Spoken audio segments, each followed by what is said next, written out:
There are moments in history when confusion is normal. And then there are moments like this one. This is not just a hard time, not just an intense period, not just another turn of the wheel. Something has really gone off the rails here. When people began to argue, without irony, without shame, about whether differences between men and women are real, when language began to dissolve faster than it can be spoken, when institutions began to deny what the body, the land, and common sense have always known, when things that were once obvious to everyone now require debate panels, disclaimers, and apology tours, that is not just disagreement. That is a profound disorientation.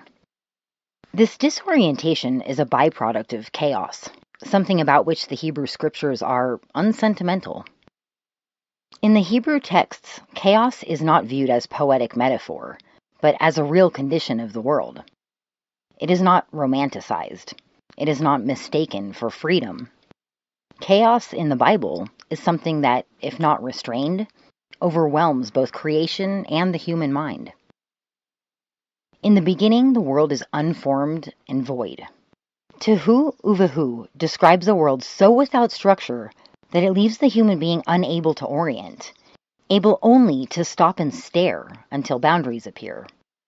And the work of creation that follows, as described, is not magic. It is a separation. Light from dark, water from water, heaven from earth, male and female. These differences, far from indicating oppression, are a blessing, because without distinction, nothing can stand, nothing can form, nothing can exist. Reality requires boundaries. Truth requires edges. The Hebrew point of view is relentlessly logical.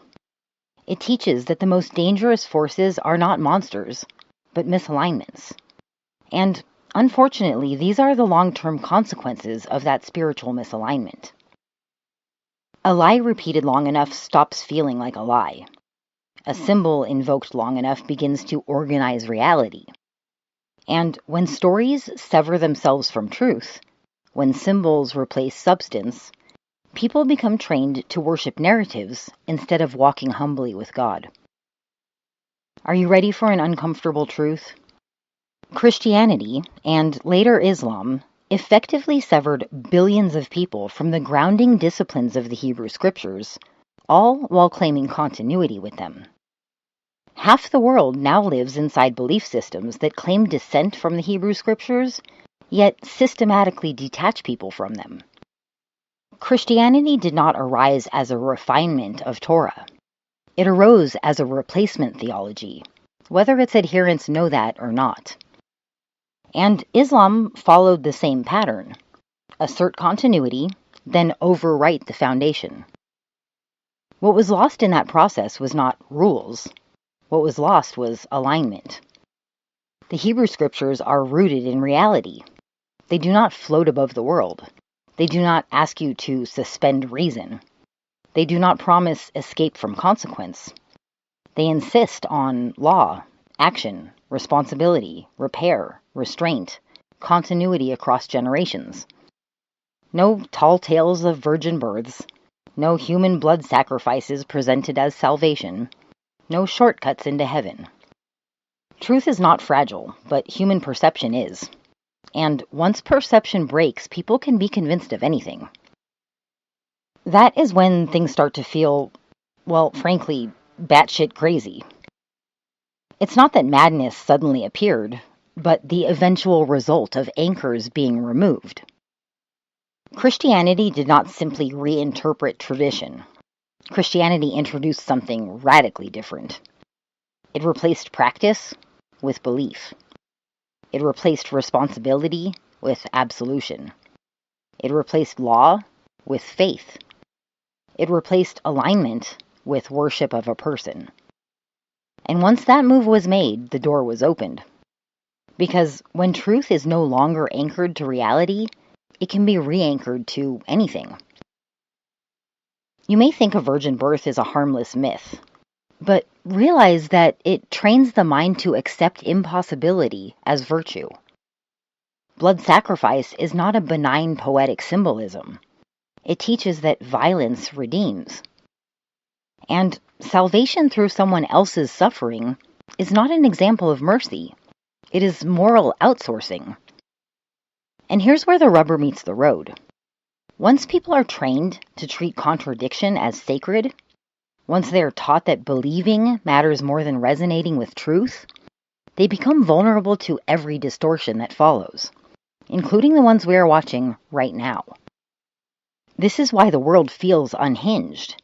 It's because generations were taught that truth is something you believe, not something you embody, that consequences can be bypassed, that reality will bend if the story is righteous enough.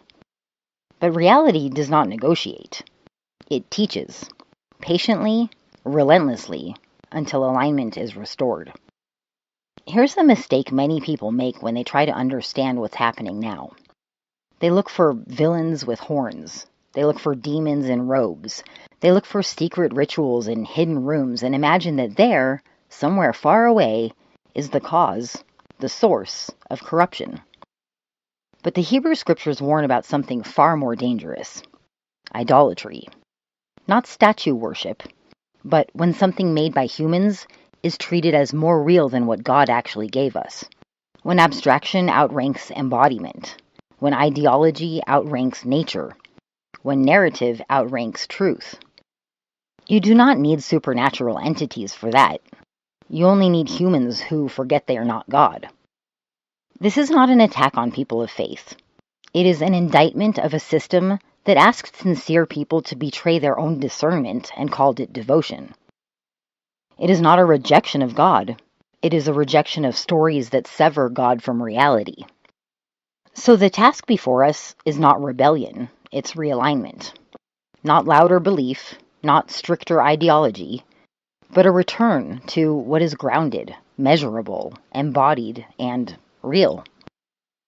Because without that return, the madness will not slow. It will accelerate. And the cost will not be abstract. It will be human. This is the work now. To stand in what is real, even in the face of pressure to deny it. To speak plainly, even when confusion is fashionable. To remember that truth does not need belief to exist, but a world detached from truth can survive only on belief.